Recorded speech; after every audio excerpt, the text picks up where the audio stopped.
নমস্কাৰ মাইনুজনী সমূহ দৰ্শকক স্বাগতম জনাইছো মই দীপাংকৰ কলিতা আৰু এই মুহূৰ্তত এটা ডাঙৰ খবৰ আপোনালোকলৈ লৈ আহিছো এছআই কেলেংকাৰীৰ অভিযুক্তৰ ঘৰত এবাৰ টকাৰ উজান উঠিছে কোটি কোটি টকা উদ্ধাৰ হৈছে এছআই কেলেংকাৰীৰ অভিযুক্তৰ ঘৰত এই মুহূৰ্তত ডাঙৰ নিউজ আপোনালোকক মাইনুজনী দৰ্শকক জনাই আছো যে এছআই কেলেংকাৰীৰ অভিযুক্তৰ ঘৰত এবাৰ টকাৰ উজান দেখিবলৈ পোৱা গৈছে জব্দ হৈছে কোটি কোটি টকাৰ নোটৰ বান্দিল আমি এই মুহূৰ্তত মাইনুজনী দৰ্শকলৈকে গুৰুত্বপূৰ্ণ খবৰ জনাই আছো বঙাইগাঁও আৰু বৰপেটাত উদ্ধাৰ হৈছে বৃহৎ পৰিমাণৰ ধন আজিৰ দিনটো আটাইতকৈ ডাঙৰ খবৰ যেহেতু ৰাজ্য কপোৱা যি এছআই নিযুক্তি কেলেংকাৰী এই কেলেংকাৰীৰ এজন অভিযুক্ত এতিয়া আৰক্ষীৰ জালত প্ৰতিদিনাই আটক হ'বলগীয়া হৈছে গ্ৰেপ্তাৰ হ'ব লগা হৈছে তাৰ মাজতে এটা ডাঙৰ খবৰ যে বঙাইগাঁও আৰু বৰপেটাত বৃহৎ পৰিমাণৰ এক ধন আৰক্ষীয়ে জব্দ কৰিবলৈ সক্ষম হৈছে অভয়াপুৰী তৰণী বণিকৰ ঘৰত জব্দ হৈছে 3,34,00,000 টকা এটকা দুটকা নহয় 3,34,00,000 টকা উদ্ধাৰ হৈছে বঙাইগাঁৱৰ এজন অভয়াপুৰীৰ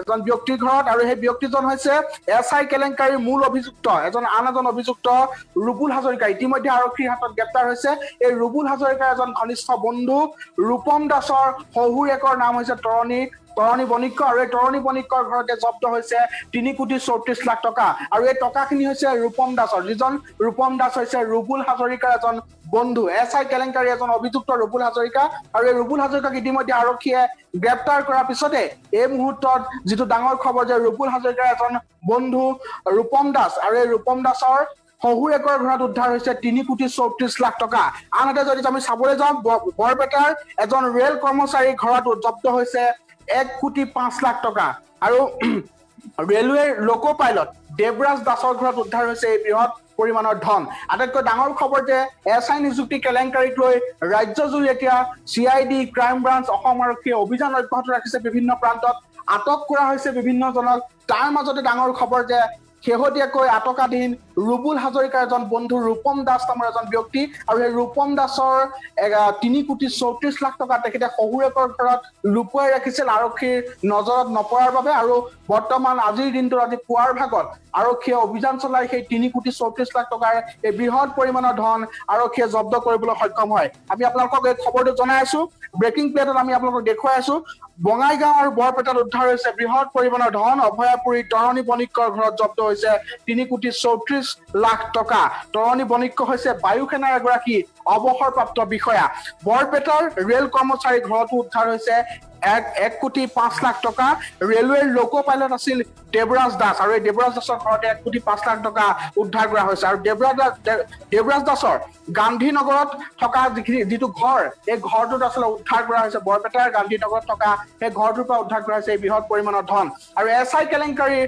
এজন অন্যতম অভিযুক্তৰ স্বীকাৰোক্তিৰ ভিত্তিতে এই গোটেই অভিযানটো চলোৱা হৈছিল আৰু এই অভিযুক্তজন হৈছে ৰুবুল হাজৰিকা ইতিমধ্যে আৰক্ষীয়ে GP সিঙৰ নেতৃত্বত ইতিমধ্যে নামনি অসমৰ বহুকেইখন জিলাত অভিযান চলিছিল অসম আৰক্ষী CID ক্ৰাইম ব্ৰাঞ্চৰ আৰু য'ত GP সিঙে গোটেই অভিযানৰ নেতৃত্ব লৈছিল আৰু সেই শেহতীয়াকৈ গ্ৰেপ্তাৰ হোৱা ৰুবুল হাজৰিকা নামৰ যিজন এছআই কেলেংকাৰীৰ অভিযুক্ত এই অভিযুক্তজনৰ এজন বন্ধু ঘনিষ্ঠ বন্ধু ৰূপম দাস আৰু ৰূপম দাসৰে 3,34,00,000 টকা জব্দ কৰিছে আৰক্ষীয়ে আৰু এই ৰূপম দাসে নিজৰ শহুৰেকৰ ঘৰত আৰক্ষীৰ নজৰত নাহিবৰ বাবে উক্ত বৃহৎ ধনৰাশি তেওঁ লুকুৱাই ৰাখিছিল আৰু আমাৰ হাতত এই খবৰটো আহি পৰিছে আমাৰ হাতত দৃশ্যাংশ আছে আমি আপোনালোকক দৃশ্যাংশ এই মুহূৰ্তত দেখুৱাম মই পিছৰ দিম অনুৰোধ কৰিম দৃশ্যাংশ দেখুৱাবৰ বাবে আৰু ৰূপম দাসক ইতিমধ্যে গ্ৰেপ্তাৰ কৰিছে আটাইতকৈ ডাঙৰ খবৰ ৰূপম দাস যিজন ৰুবুল হাজৰিকাৰ যিজন ঘনিষ্ঠ বন্ধু ৰূপম দাস এই ৰূপম দাসকো ইতিমধ্যে আৰক্ষীয়ে গ্ৰেপ্তাৰ কৰিছে ৰূপম দাসৰ শহুৰেকৰ নাম হৈছে সেই তৰণী বণিকৰ ঘৰতে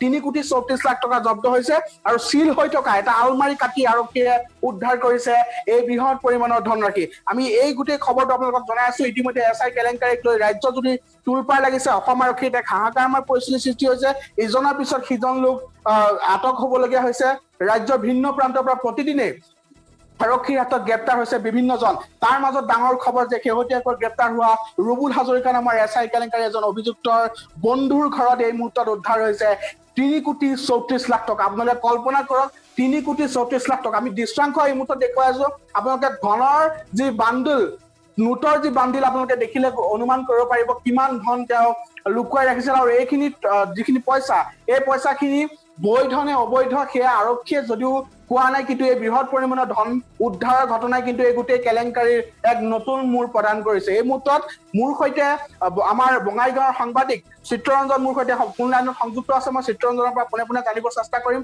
গোটেই ঘটনাটো কি হৈছে, আচলতে আৰক্ষীয়ে কিমান সময়ত অভিযান চলাইছিল বা কিমান টকা জব্দ কৰিছে আৰু কোন কোন ইয়াৰ লগত জড়িত। চিত্ৰৰঞ্জন, আপোনাক স্বাগতম জনাইছো মাই নিউজ পোনপটীয়া সম্প্ৰচাৰলৈ। আজি বঙাইগাঁৱত যি অভিযান চলিছিল অভয়াপুৰীত 3,34,00,000 টকা আৰক্ষীয়ে ইতিমধ্যে জব্দ কৰিছে। মই আপোনাৰ পৰা জানিব বিচাৰিছো কোন কোন এই গোটেই ঘটনাটোৰ লগত জড়িত আৰু ৰূপম দাসে নিজৰ শহুৰেকৰ ঘৰত কি কাৰণে আচলতে এই গোটেই ধন ৰাশি লুকুৱাই ৰাখিছিল বুলি আপুনি ভাবিছে? এইখিনিতো ক'ব লাগিব যে এছআই কেলেংকাৰীৰ সমগ্ৰ ৰাজ্যসভা এছআই কেলেংকাৰীৰ মূল অভিযুক্ত বুলি চিনাক্ত হৈছে আমাৰ বঙাইগাঁৱৰ ৰবুল হাজৰিকা। আৰু ৰবুল হাজৰিকাৰ তথ্যৰ ভিত্তিত বঙাইগাঁও দলাইগাঁওবাসী দলাইগাঁৱৰ ৰূপম দাস নামৰ এগৰাকী ৰেল বিভাগৰ কৰ্মচাৰী বুলি ক'ব লাগিব, ৰেল বিভাগৰ কৰ্মৰত তেখেত অতি ঘনিষ্ঠ বুলি পৰিচিত হৈছে এই মুহূৰ্তত ৰবুল হাজৰিকাৰ লগত। আৰু তেখেতৰ শহুৰৰ ঘৰত প্ৰায় 3,34,00,000 টকা উদ্ধাৰ হৈছে। এই টকাখিনি আচলতে ৰবুল হাজৰিকাৰ যি এছআই কেলেংকাৰীৰ মূল অভিযুক্ত ৰবুল হাজৰিকাৰ লগত সম্পূৰ্ণ মিল থকা বুলি ইতিমধ্যে প্ৰকাশ পাইছে এই মুহূৰ্তত। তেখেত এগৰাকী ৰেল বিভাগৰ উচ্চ পদস্থ কৰ্মচাৰী, তেখেতে লোক ইন্সপেক্টৰ বুলি জানিব পৰা গৈছে। হয় চিত্ৰৰঞ্জন, মই আপোনাৰ পৰা আৰু এটা কথা জানিব বিচাৰিছো, কেৱল এই উক্ত ধনৰাশিয়ে নে আৰু কিবা কিবি জব্দ কৰিছে আৰক্ষীয়ে? কেৱল 3,34,00,000 টকা জব্দ কৰিছে নে আৰু কিবা কিবি সা সামগ্ৰী তেওঁলোকে বা নথি পত্ৰ জব্দ কৰিছে? এই মুহূৰ্তত সেইখিনি জব্দ কৰা হোৱা দেখা পোৱা নাই। এই মুহূৰ্তত মোটামুটি 3,34,00,000 টকা জব্দ কৰিছে অসম আৰক্ষীয়ে। হয়, আৰু বিভিন্ন স্থানত তাত অভিযান চলিব নেকি? ৰূপম দাসৰ যিসমূহ ঘনিষ্ঠ লোক আছে, এতিয়া শহুৰেকৰ ঘৰত যিহেতু অভিযান আজি পুৱাৰ ভাগত চলিলে, এতিয়া ৰূপম দাসৰ আৰু অন্যান্য কোনোবা ঘনিষ্ঠ ঘৰত বা ৰবুল হাজৰিকাৰ কোনোবা সতীৰ্থৰ ঘৰত অভিযান চলাৰ সম্ভাৱনা আছে নেকি? নিশ্চয় এই ক্ষেত্ৰত সম্পূৰ্ণ আমাৰ নজৰ থাকিব অসম আৰক্ষীৰ ওপৰত যে ৰূপম দাসৰ যিবোৰ একান্ত ঘনিষ্ঠ তেখেতসকলৰ ঘৰত অভিযান চলে নেকি। এই মুহূৰ্তত আমি এইকাৰণে ক'ব নোৱাৰিম যে এই মুহূৰ্তত আমি আৰক্ষীৰ ফালৰ পৰা তেনেকুৱা ঠিক হেৰি পোৱা নাই। আৰু আমি লক্ষ্য ৰাখিম যে ৰূপম দাসৰ একান্ত যিবোৰ ঘনিষ্ঠ আছে, ঘনিষ্ঠৰ ঘৰত অপাৰেশ্যন চলে নেকি, অভিযান চলে নেকি, আমি সেইখিনি লক্ষ্য থাকিম। হয়, এই ৰূপম দাস নামৰ যিজন ব্যক্তি যাৰ শহুৰেকৰ ঘৰত আজি এই 3,34,00,000 টকা জব্দ কৰা হৈছে, এই ৰূপম দাসে এই ধনখিনি ক'ৰ পৰা তেওঁ আহৰণ কৰিলে বুলি আপুনি ভাবিছে? আৰক্ষীয়ে কি সন্দেহ কৰিছে? এই মুহূৰ্তত এইকাৰণে ক'ব লাগিব যিহেতু ৰবুল হাজৰিকাৰ স্বীকাৰোক্তিৰ ভিত্তিত ৰূপম দাসক আটক কৰিছে। হয়, কিয়নো এছআই কেলেংকাৰীৰ মূল অভিযুক্ত বুলি পৰিচিত হৈছে ৰবুল হাজৰিকাৰ স্বীকাৰোক্তিৰ ভিত্তিত যিহেতু ৰূপম দাসক অসম আৰক্ষীৰ বিশেষ শাখাই যিহেতু আটক কৰিছে, এৰেষ্ট কৰিছে, এই মুহূৰ্তত এটা কথা স্পষ্ট হৈ পৰিছে যে ৰবুল হাজৰিকা আৰু ৰূপম দাসৰ লগত যি সম্পৰ্ক, এই সম্পৰ্ক এই মুহূৰ্তত যিখিনি আহি পৰিছে যে সেই টকাখিনি নিশ্চয় এছআই কেলেংকাৰীৰ টকাই হ'ব লাগিব বুলি কৈছে। হয় চিত্ৰৰঞ্জন, আপোনাক ধন্যবাদ জ্ঞাপন কৰিছো। এই মুহূৰ্তত আপুনি অধিক খবৰ জনোৱাৰ বাবে পৰৱৰ্তী সময়ত আপোনাৰ সৈতে আমি সংযুক্ত স্থাপন কৰিম আৰু আপুনি জনাই যাব আমাৰ এই গোটেই এছআই কেলেংকাৰীৰ লগত জড়িত প্ৰতিটো আপডেট। আমি আপোনাক ধন্যবাদ জ্ঞাপন কৰিছো এই মুহূৰ্তত। আৰু মাই নিউজ দৰ্শকক এই গুৰুত্বপূৰ্ণ খবৰটো জনাই আছো যে আজি বঙাইগাঁৱৰ বৰপেটাত একে সময়তে আচলতে এক অভিযান চলিছিল আৰু অভিযানত বৃহৎ পৰিমাণৰ এক ধনৰাশি উদ্ধাৰ কৰিছে আৰক্ষীয়ে। 3,34,00,000 টকা এজন এছআই কেলেংকাৰীৰ অভিযুক্ত এজন ব্যক্তি ৰবুল হাজৰিকা ইতিমধ্যে গ্ৰেপ্তাৰ হৈছে আৰক্ষীৰ হাতত। এই ৰবুল হাজৰিকাৰ এজন ঘনিষ্ঠ বন্ধু ৰূপম দাসৰ শহুৰেকৰ ঘৰত লুকুৱাই থোৱা অৱস্থাত জব্দ কৰা হৈছে 3,34,00,000 টকাৰ এক বৃহৎ অংকৰ ধন। আৰু এই ধনখিনি সন্দেহ কৰা হৈছে যে এছআই কেলেংকাৰীৰ হয়তো লগত জড়িত। এই গোটেই ধনখিনি যিহেতু বৃহৎ পৰিমাণৰ ধন, কোটি কোটি টকা এই মুহূৰ্তত যিহেতু জব্দ হৈছে, গতিকে এই ধনখিনি ক'ৰ পৰা আহিল, কেনেকৈ ৰূপম দাসে ইয়াত কি কাৰণে আৰক্ষীৰ পৰা লুকুৱাই ৰাখিব চেষ্টা কৰিছিল, এনেধৰণৰ বহু প্ৰশ্নৰ অৱতাৰণা হ'ব। কিন্তু আৰক্ষীয়ে গোটেই ঘটনাটো সম্পূৰ্ণৰূপে এই মুহূৰ্তলৈকে সংবাদ মাধ্যমক জনোৱা নাই।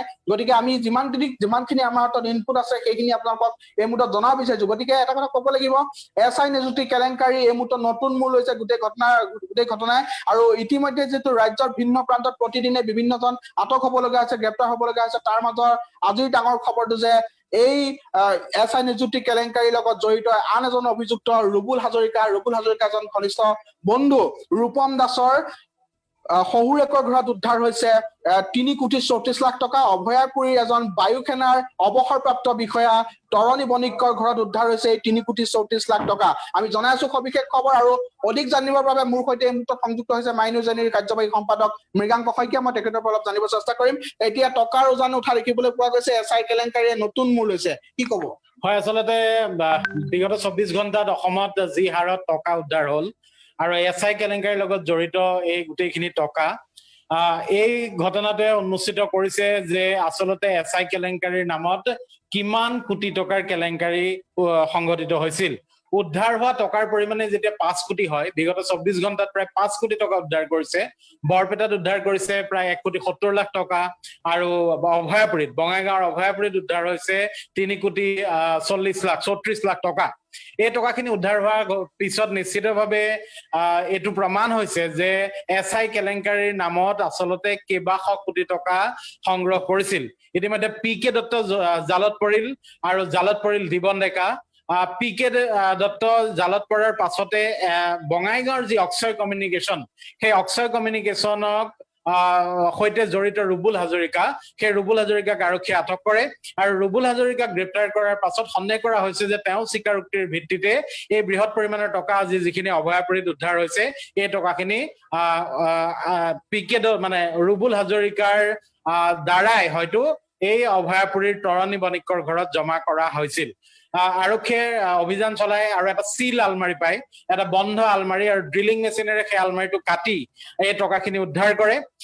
আৰু টকা গণিবলৈ বেংকৰ পৰা মেচিন আনিবলগীয়া হয়, টকা গণনা কৰা মেচিন আনিবলগীয়া হয়। গতিকে চাওক, আপুনি কল্পনা কৰক কিমান পৰিমাণৰ টকা। এইখিনিতে গোটেই কথাটো এনেকুৱা দীপাংকৰ যে অসম আৰক্ষীৰ নিযুক্তি পৰীক্ষাৰ দায়িত্ব দিয়া হৈছিল কেৰালাৰ কেলট্ৰন নামৰ এটা প্ৰতিষ্ঠানক, আৰু কেলট্ৰন নামৰ প্ৰতিষ্ঠানটোৰ পৰা চাব কন্ট্ৰেক্ট লাভ কৰিছিল এমেনটেক কনচালটেণ্ট আৰু অক্ষয় কমিউনিকেশ্যন, বঙাইগাঁৱৰ অক্ষয় কমিউনিকেশ্যন। বঙাইগাঁৱৰ অক্ষয় কমিউনিকেশ্যনৰ স্বত্বাধিকাৰী আখিয়া চান্দ, অক্ষয় জৈন আৰু আখিয়া চান্দ বুলি তেওঁক জনা যায়, আৰু এমেনটেকৰ মুৰব্বী হল প্ৰাঞ্জল বৰুৱা। কিন্তু অতি ৰহস্যজনকভাৱে সেই অক্ষয় কমিউনিকেশ্যনৰ সৈতে জড়িত ৰুবুল হাজৰিকাক আৰক্ষীয়ে গ্ৰেপ্তাৰ কৰিলে। ৰুবুল হাজৰিকাক গ্ৰেপ্তাৰ কৰিলে যদিও এতিয়ালৈকে কিন্তু অক্ষয় চান্দক, তেওঁ এজন বিতৰ্কিত চাউলৰ ব্যৱসায়ী বঙাইগাঁৱৰ, সকলোৱে জানে তেওঁ কোনোবা এজন মন্ত্ৰীৰ ঘনিষ্ঠ, সেই মানুহজনক কিন্তু এতিয়ালৈকে আৰক্ষীয়ে তেওঁক হাত দিয়া নাই। আনফালে এমেনটেক কনচালটেণ্ট যি গুৱাহাটীৰ, সেই এমেনটেক কনচালটেণ্টে কেলট্ৰনৰ পৰা চাব কন্ট্ৰেক্ট লাভ কৰিছিলে অসম আৰক্ষীৰ নিযুক্তি পৰীক্ষা পতাৰ। এমেনটেক কনচালটেণ্টৰ প্ৰাঞ্জল বৰুৱা আৰু অক্ষয় কমিউনিকেশ্যনৰ অক্ষয় জৈনক কিন্তু এতিয়ালৈকে আৰক্ষীয়ে গ্ৰেপ্তাৰ কৰা নাই। আৰু এতিয়া ৰুবুল হাজৰিকাৰ বন্ধু হল ৰূপম দাস।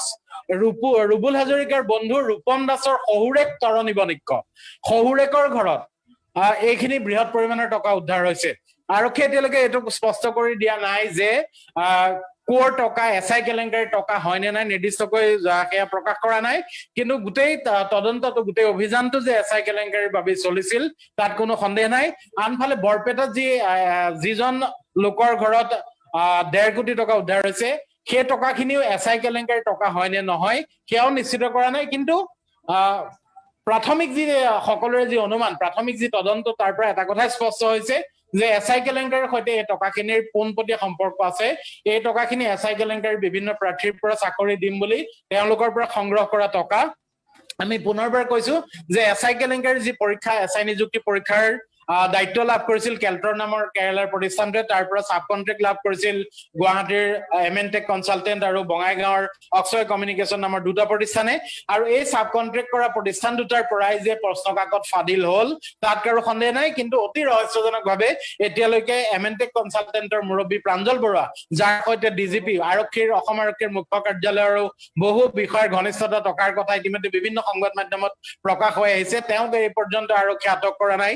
আনহাতে অক্ষয় কমিউনিকেশ্যন, তাৰ এজন স্বত্বাধিকাৰী, তাৰ সৈতে জড়িত এজন ৰুবুল হাজৰিকা, তেওঁক গ্ৰেপ্তাৰ কৰিছে।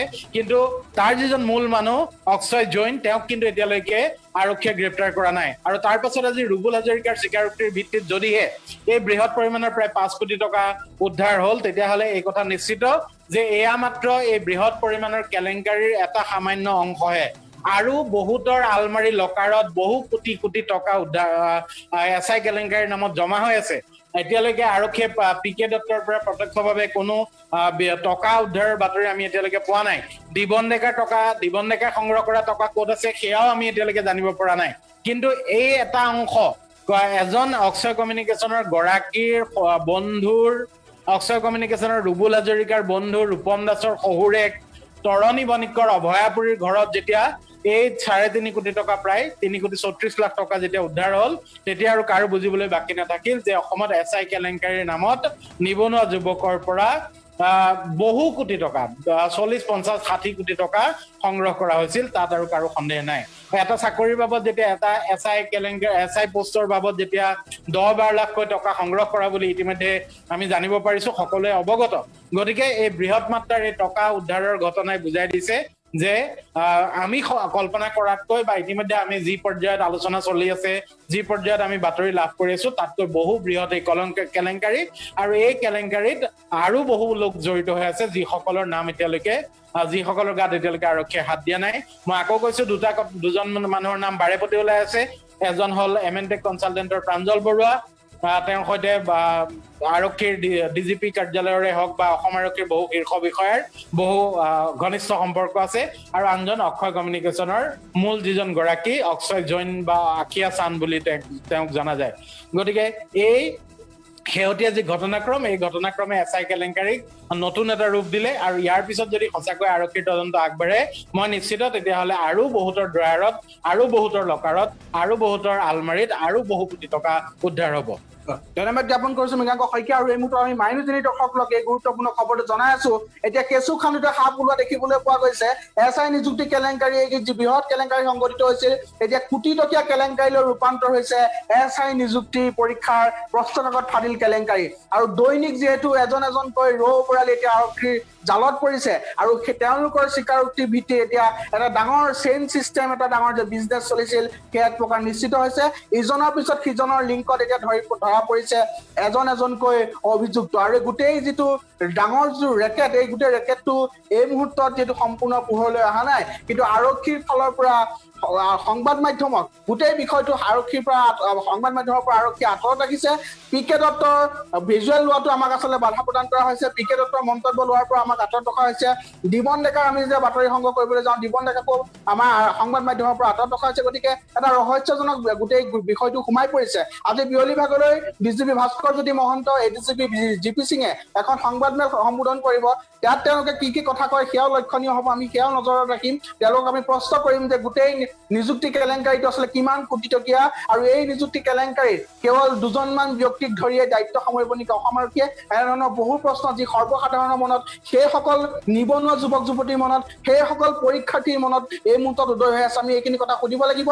আৰু আমি আপোনালোকক মাইনুজনীয়ে প্ৰতিটো মুহূৰ্তত এইখিনি যিখিনি গুৰুত্বপূৰ্ণ আপডেট, এছআই কেলেংকাৰী গোটেই গুৰুত্বপূৰ্ণ আপডেটখিনি আমি আপোনালোকক প্ৰতি মুহূৰ্তত জনাই আছো। আজিৰ দিনটো যিটো ডাঙৰ খবৰ, আজিৰ দিনটো আটাইতকৈ হট নিউজ যে বঙাইগাঁও আৰু বৰপেটাত আজি আৰক্ষীয়ে অভিযান চলাইছিল, আৰু বঙাইগাঁও অভয়াপুৰীত 3.34 লাখ টকা আজি উদ্ধাৰ হৈছে। ভিজুৱেল আমি ইতিমধ্যে আপোনালোকক দেখুৱাইছো। এক বৃহৎ পৰিমাণৰ এক ধন বুলি ক'ব লাগিব। 500 টকীয়া বান্ডিলৰ এক বৃহৎ ধন আমি দেখিবলৈ পাইছিলো।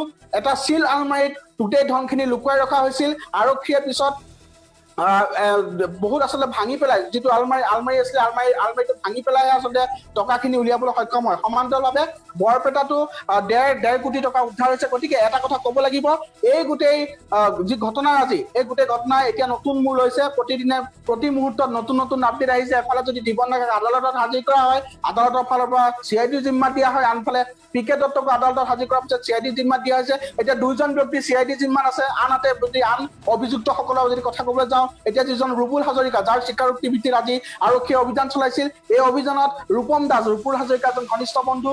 এই ৰূপম দাসে অতি কৌশলেৰে আৰক্ষীৰ চকুত ধূলি দিবলৈ চেষ্টা কৰিছিল, আৰু নিজৰ শহুৰেক তৰণী বণিকৰ ঘৰত, অভয়াপুৰীত থকা তৰণী বণিকৰ ঘৰত এজন বায়ু সেনাৰ অৱসৰপ্ৰাপ্ত বিষয়াৰ ঘৰত আচলতে এই গোটেই ধনখিনি লুকুৱাই ৰাখিছিল। আজি আৰক্ষীয়ে জব্দ কৰিছে। আমাৰ তাত মন্তব্য আছে, মই এই মুহূৰ্তত মন্তব্য আপোনালোকক শুনাব বিচাৰিছো। আৰু এই গোটেই যিটো এছআই নিযুক্তি কেলেংকাৰী, এই কেলেংকাৰী বৰ্তমান কিমান ভয়ংকৰ ৰূপলৈ গৈ আছে, কিমান এক বৃহৎ কেলেংকাৰী, সেয়া আপুনি হয়তো এই মুহূৰ্তত অনুমান কৰিব পৰা নাই। কিন্তু যথেষ্ট পৰিমাণৰ ধন উদ্ধাৰ হৈছে। এতিয়া কোটি টকীয়া কেলেংকাৰীলৈ ৰূপান্তৰ হৈছে এছআই নিযুক্তি কেলেংকাৰী। মন্তব্য আছে, মই মন্তব্য শুনাই লৈছো। আচলতে এইটো আৰক্ষীয়ে আজি পুৱতি নিশা প্ৰায় 3:30 বজাৰ পৰা আমাৰ বৰিগাঁৱত এক অভিযান চলাইছে। বাসগৃহটো হৈছে তৰণী বণিকৰ বাসগৃহ। তেওঁলোকে অভিযান চলাইছে আৰু অভিযান চলোৱা জানিব পাৰি মই প্ৰতিবেশী হিচাপে মই ইয়াত উপস্থিত হৈছোঁ। ইতিমধ্যে তেওঁলোকে অভিযান চলাই বিভিন্ন তালাচী চলাইছে। তালাচী চলোৱাৰ পিছত এটা গডৰেজ আছে, এই গডৰেজটো এতিয়াও খুলিব পৰা হোৱা নাই। ইয়াৰ চাবিটো আমি জানিব পৰা মতে চাবিটো আছে জীয়ৰীৰ হাতত। জীয়ৰী বঙাইগাঁৱত থাকে, ৰূপম দাস বুলি। ৰূপম দাসৰ লগত বিবাহ সূত্ৰে বঙাইগাঁৱত থাকে। তেওঁ অহাৰ পিছতহে ইয়াৰ তলা খুলিব পৰা যাব। এইটো এনেইতো পৰস্পৰৰ মাজত কথা এটা হৈ আছে যে SI কেলেংকাৰী সংক্ৰান্তত ৰুবুল হাজৰিকাজী বঙাইগাঁও ৰুবুল হাজৰিকাৰ লগত ঘনিষ্ঠ বুলি আমি জানো বা জানিব পাৰোঁ। গতিকে সেই সংক্ৰান্ততে হ'ব পাৰে বুলি সন্দেহ হয়, নতুবা অন্য বেলেগো থাকিব পাৰে। কিন্তু এইটো আমি খাটাং নহয় যে সেইটো সংক্ৰান্তত আৰক্ষী আমাক এই সম্পৰ্কে জানিব দিয়া নাই।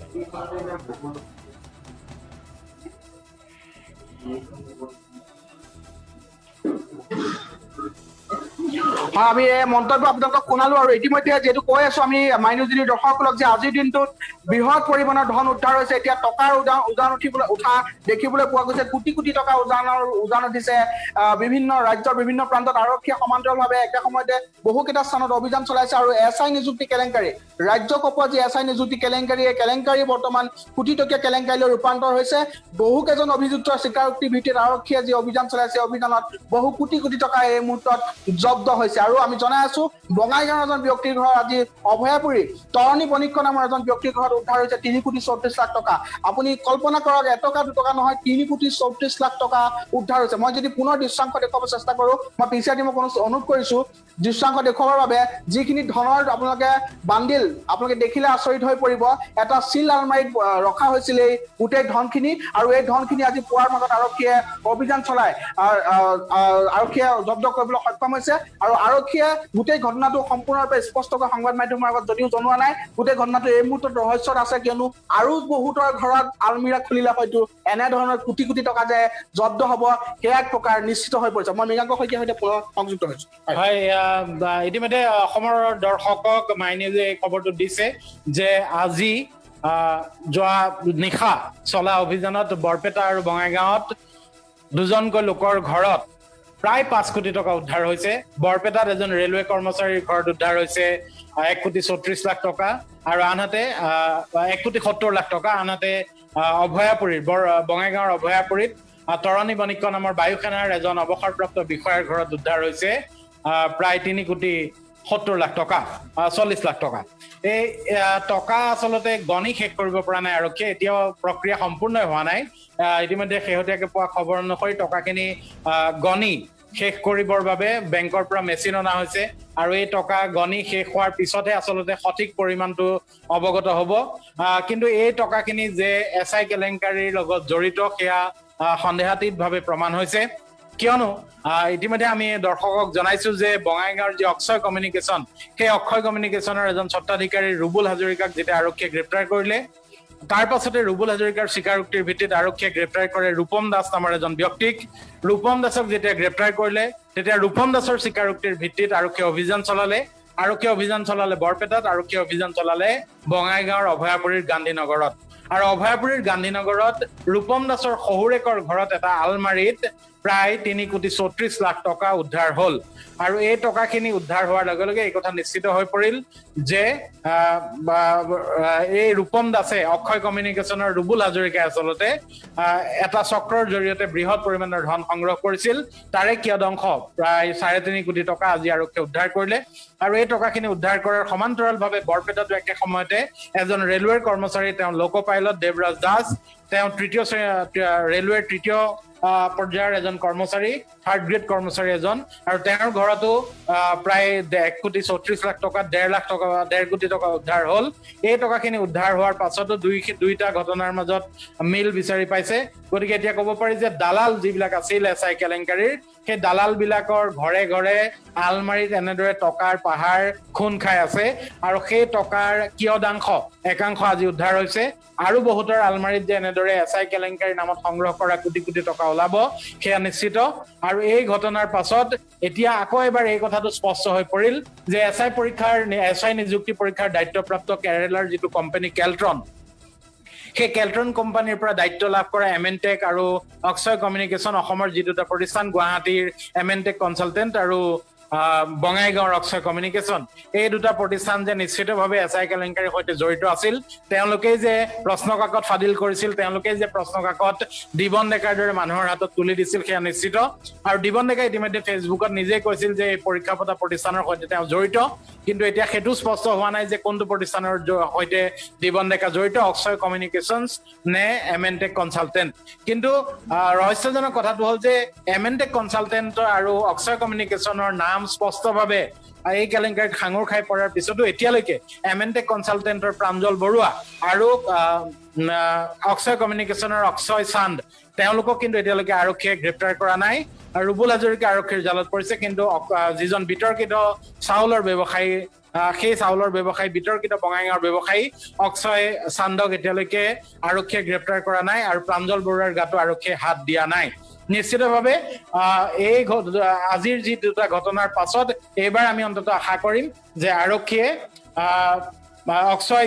অক্ষয় চান্দ আৰু ৰুবুল হাজৰা আমাৰ এমেনটেক কনচালটেণ্টৰ প্ৰাঞ্জল বৰুৱা তেওঁলোককো গ্ৰেপ্তাৰ কৰিব তেওঁলোককো গ্ৰেপ্তাৰ নকৰিলেও অন্তত তেওঁলোকক সোধা পোছা কৰিব আৰু তেতিয়াহে এই জি এছআই কেলেংকাৰীৰ তদন্ত সঠিক দিশত আগবাঢ়িব বুলি আমি আশা কৰিব পাৰো মই আৰু এটা প্ৰশ্ন আছে মই সেইটো কৰিব বিচাৰিছো যে আৰক্ষী যি নিযুক্তি বৰ্ডৰ যিজন আচলতে অধ্যক্ষ তেওঁ প্ৰদীপ কুমাৰে ইতিমধ্যে যিটো তেওঁ পদত্যাগ কৰিছে তাৰ পিছত এই মুহূৰ্তলৈকে প্ৰদীপ কুমাৰক কিন্তু জেৰা চলোৱা আমি এই মুহূৰ্তলৈকে দেখা নাই তেখেতক সম্পূৰ্ণৰূপে তদন্তৰ বাহিৰত ৰখা হৈছে যেন আমাৰ অনুভৱ হয় এই ক্ষেত্ৰত কি ক'ব হয় এইটো এটা কথা প্ৰথম অৱস্থাত বিভিন্ন কথা ওলাইছিল যে এই যিখন এছআই পৰীক্ষাৰ যিখন প্ৰশ্ন কাকত এই প্ৰশ্ন কাকতখন প্ৰদীপ কুমাৰৰ পত্নীয়ে কাটিছিল আৰু প্ৰদীপ কুমাৰৰ পত্নী এগৰাকী প্ৰাক্তন শিক্ষয়িত্ৰী তেওঁ এখন ব্যক্তিগত বিদ্যালয়ৰ প্ৰাক্তন শিক্ষয়িত্ৰী আছিল আৰু প্ৰশ্ন কাকতখন তেওঁ কটা বুলি অভিযোগ উঠিছিল কিন্তু পৰৱৰ্তী সময়ত প্ৰদীপ কুমাৰে সেই অস্বীকাৰ কৰিলে আৰু প্ৰদীপ কুমাৰে সেই কথা অস্বীকাৰ কৰাৰ পাছত তাৰপিছত তেওঁ এই আৰক্ষীৰ যিখন নিযুক্তি বৰ্ডৰ পৰা অব্যাহতি ললে কিন্তু ৰহস্যজনকভাৱে আপুনি কোৱাৰ দৰে এতিয়ালৈকে প্ৰদীপ কুমাৰক আৰক্ষীয়ে জেৰা কৰা নাই কিন্তু আৰক্ষীয়ে হয়তো ইতিমধ্যে নিৰ্দিষ্ট দিশত যদি তদন্ত আগবাঢ়ি আছে তেতিয়াহ'লে আৰক্ষীয়ে নিশ্চয়কৈ সেই কথা গম পাইছে যে প্ৰদীপ কুমাৰ হয়তো প্ৰত্যক্ষভাৱে এই কেলেংকাৰীৰ সৈতে জড়িত নহয় কিন্তু পৰৱৰ্তী সময়ত যদি প্ৰয়োজন হয় বিশেষকৈ দিবন ডেকাই যিহেতু গৌতম মেচ নামৰ এজন লোকৰ জৰিয়তে প্ৰদীপ কুমাৰক সেই লিক হোৱা প্ৰশ্ন কাকতখন দি দিছিল গতিকে এই প্ৰদীপ কুমাৰে পৰৱৰ্তী সময়ত নিশ্চয়কৈ আৰক্ষীৰ ওচৰত ভাষ্য প্ৰদান কৰিব কিন্তু আজি বিয়লিৰ ভাগত যিখন ডিজিপিৰ সংবাদমেল আছে এডিজিপি ল এণ্ড অৰ্ডাৰ জিপি সিঙেও সংবাদমেলত অংশগ্ৰহণ কৰিব আৰু সেই সংবাদমেলখনৰ পাছত সেই সংবাদমেলখনৰ সময়ত তেওঁলোকে কি তথ্য প্ৰকাশ কৰে এই কেলেংকাৰীৰ সন্দৰ্ভত সেই তথ্যৰ ভিত্তিত হয়তো আমি কিছু কথা অৱগত হ'ব পাৰিম ধন্যবাদ জ্ঞাপন কৰিছো আৰু এই মুহূৰ্তত পুনৰ আমি মাইনুজনী দৰ্শকলৈকে গুৰুত্বপূৰ্ণ খবৰ জনাইছো যে আজিৰ দিনটোত এক বৃহৎ পৰিমাণৰ ধন ইতিমধ্যে উদ্ধাৰ হৈছে এক কথাত ক'ব গ'লে টকাৰ উজান উঠিছে কোটি কোটি টকাৰ ইতিমধ্যে জব্দ কৰিছে আৰক্ষীয়ে আৰু এছআই নিযুক্তি কেলেংকাৰীৰ লগত জড়িত থকা বহুকেইজন ব্যক্তিৰ ঘৰত উদ্ধাৰ হৈছে এই বৃহৎ পৰিমাণৰ ধনৰাশি আমি জনাই আছো এই গুৰুত্বপূৰ্ণ খবৰটো বঙাইগাঁৱৰ এজন ব্যক্তিৰ ঘৰত যিজন ৰুবুল হাজৰিকা অক্ষয় টেলিকমিউনিকেশ্যন নামৰ যিটো আছিলে প্ৰতিষ্ঠান যিটো কমিউনিকেশ্যন প্ৰতিষ্ঠানে এই এছআই নিযুক্তি কেলেংকাৰী পৰীক্ষা আচলতে অনুষ্ঠিত কৰাত তেওঁলোক জড়িত সেই প্ৰতিষ্ঠানৰ এজন কৰ্মচাৰী ৰুবুল হাজৰিকাক যিহেতু আৰক্ষীয়ে গ্ৰেপ্তাৰ কৰিছে আৰু ৰুবুল হাজৰিকাৰ স্বীকাৰোক্তি ভিত্তিত ৰুবুল হাজৰিকাৰে ঘনিষ্ঠ বন্ধু ৰূপম দাসক আৰক্ষীয়ে গ্ৰেপ্তাৰ কৰে আৰু ৰূপম দাসৰ স্বীকাৰোক্তি ভিত্তিত তেখেতৰ শহুৰেকৰ ঘৰত লুকুৱাই থোৱা অৱস্থাত উদ্ধাৰ হ'ল 3,34,00,000 টকা এক বৃহৎ পৰিমাণৰ ধন গতিকে এক কথাত ক'ব গ'লে এতিয়া এই যি টকাৰ যি উজান উঠিছে ইয়াৰ পৰা এটা কথা অনুমেয় যে আৰু বহুতৰ আলমিৰাত লুকাই আছে বহু কোটি টকা আৰু সেয়া যদি অসম আৰক্ষীৰ হাতোৰাত যদি মুকলি হয়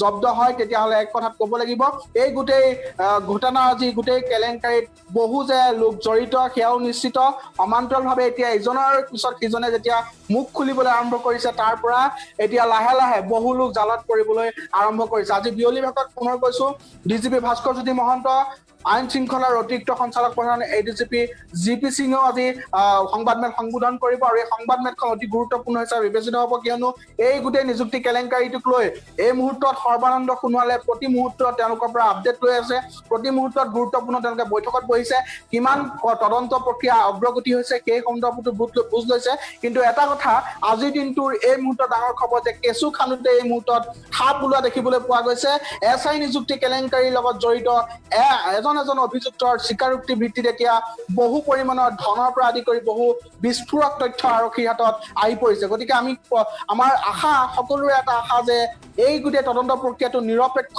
আৰু স্বচ্ছভাৱে যদি সঁচাকৈ অসম আৰক্ষীয়ে কৰে তেতিয়াহ'লে বহু ব্যক্তি বহু ৰৌ বৰালী এই কেলেংকাৰীৰ লগত সাঙুৰ খোৱা জড়িত হৈ পৰিব আৰু তেওঁলোককো গ্ৰেপ্তাৰ কৰিবলৈ আৰক্ষী হয়তো সক্ষম হ'ব যিহেতু মূল মাষ্টাৰ মাইণ্ড পি কে দত্তৰ দিবন ডেকা এই মুহূৰ্তত CID জিম্মাত আছে CID জিম্মাত পি কে দত্তৰ দিবন ডেকাই কাৰ নাম লৈছে সেয়া এই মুহূৰ্তলৈকে সংবাদ মাধ্যমৰ দৃষ্টিগোচৰ হোৱা নাই তথাপি কিন্তু আমাৰ হাতত যিখিনি খবৰ আছে যে দুজন ব্যক্তিক মাৰাথনভাৱে জেৰা চলোৱা হৈছে আৰু এই জেৰা চলোৱাৰ অন্তত বহু লোকক ইতিমধ্যে আৰক্ষীয়ে বিভিন্ন প্ৰান্তৰ পৰা গ্ৰেপ্তাৰ কৰিছে আৰু শেহতীয়াকৈ কালিৰ দিনটোত দেখা গৈছিল পি কে দত্ত মালিকানাধীন যিখন হোটেল ভাৰ্গৱত কালি অসম আৰক্ষীৰ ফালৰ পৰা আজি কালি অভিযান চলিছিল CID অভিযান চলাইছিল হয়তো এই গোটেই হোটেল কেইখনে হওক বা বিভিন্ন স্থানত আৰক্ষীৰ এই যি অভিযান এই অভিযানৰ পৰা বহু ক্লু আৰক্ষীয়ে লাভ কৰিছে গতিকে এই গোটেই তদন্ত প্ৰক্ৰিয়াটো গোটেই কেলেংকাৰীটো এটা ডাঙৰ যে এটা স্কেম এই স্কেমটো APSC কেলেংকাৰীতকৈ যে ডাঙৰ সেয়া এক প্ৰকাৰ নিশ্চিত হৈ পৰিছে আৰু এই গোটেই কেলেংকাৰীৰ লগত জড়িত বহু ব্যক্তি আৰক্ষীৰ জালত পৰিবলৈ বেছি সময় আৰু নালাগিব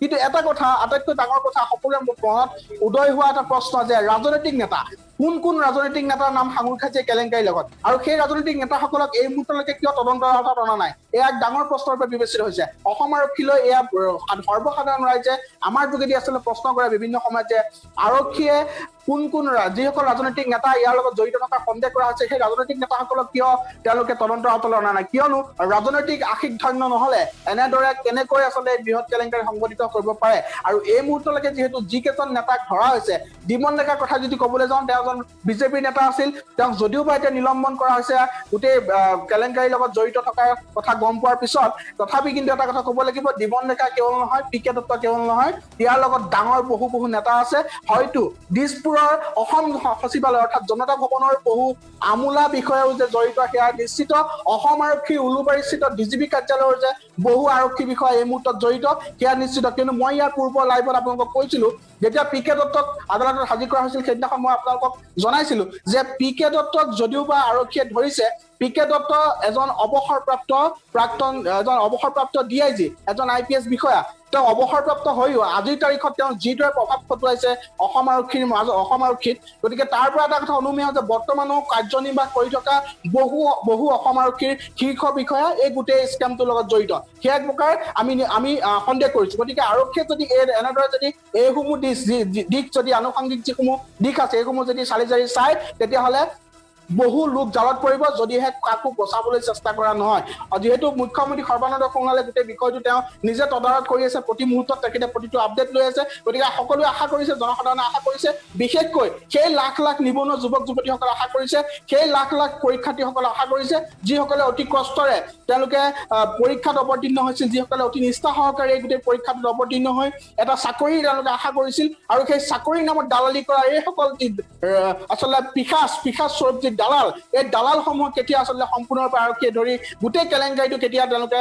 সমাপন কৰিব সেয়া আটাইতকৈ ডাঙৰ প্ৰশ্নৰূপে বিবেচিত হৈছে সংবাদ মাধ্যমে প্ৰতি মুহূৰ্তত আৰক্ষীৰ ওপৰত নজৰ ৰাখিছে এই দালালসমূহৰ ওপৰত নজৰ ৰাখিছে কিয়নো প্ৰতি মুহূৰ্তত নতুন আপডেট আহি আছে আজি এই মুহূৰ্তত মই এইখিনি কথা কৈ আছো বিয়লি ভাগলৈ হয়তো আৰু নতুন আপডেট আহিব যিহেতু DGPৰ সংবাদমেল আছে গতিকে প্ৰতি মুহূৰ্তত নতুন আপডেট আহি আছে গোটেই ঘটনাটোৱে এক নতুন মূৰ লৈছে বুলি ক'ব লাগিব আৰু আজিৰ দিনটো ডাঙৰ খবৰ যে কেঁচু খান্দোতে সাপ ওলাইছে কোটি টকা জব্দ হৈছে প্ৰায় 5 কোটি টকা বিগত 24 ঘণ্টাত ৰাজ্যৰ বিভিন্ন স্থানৰ পৰা জব্দ কৰিছে অসম আৰক্ষীয়ে আৰু এতিয়া এই গোটেই এছআই নিযুক্তি কেলেংকাৰী কোনফালে ঢাল খায় সেয়া সকলোৱে ইতিমধ্যে অনুমান গম পাইছে আৰু পৰৱৰ্তী সময়ত কোন ব্যক্তি আৰক্ষীৰ জালত পৰে কাৰ পি কে দত্ত দিবন ডেকাৰ স্বীকাৰোক্তি ভিত্তিত কোন ব্যক্তি জালত পৰে কোন বাঘা ৰাজনৈতিক নেতা জালত পৰে সেয়া লক্ষণৰ ৰূপে বিবেচিত হ'ব আমি এই মুহূৰ্তত এই পোনপটীয়া সম্প্ৰচাৰৰ পৰা বিদায় লৈছো নমস্কাৰ